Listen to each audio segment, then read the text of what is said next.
হারিয়ে যাওয়া রবীন্দ্রনাথ ঠাকুর। ছোট্ট আমার মেয়ে সঙ্গিনীদের ডাক শুনতে পেয়ে সিঁড়ি দিয়ে নিচের তলায় যাচ্ছিল সে নেমে। অন্ধকারে ভয়ে ভয়ে থেমে থেমে হাতে ছিল প্রদীপখানি, আঁচল দিয়ে আড়াল করে চলছিল সাবধানে।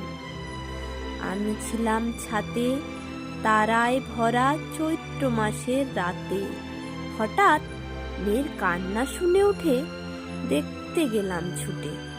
সিঁড়ির মধ্যে যেতে যেতে প্রদীপটা তার নিভে গেছে বাতাসেতে। সুধায় তারে, কি হয়েছে বামি? সে কেঁদে কয়, নিচের থেকে হারিয়ে গেছি আমি। তারায় ভরা চৈত্র মাসের রাতে ফিরে গিয়ে ছাদে মনে হলো আকাশ বানিয়েছে। আমার বামির মতোই যেন অমনি কে এক মেয়ে। নীলাম্বরের আঁচল খানি ঘিরে দীপ শিখাটি বাঁচিয়ে একা চলছে ধীরে ধীরে। নিভত যদি আলো, যদি হঠাৎ যেত থামি, আকাশ ভরে উঠত কেঁদে, হারিয়ে গেছি আমি।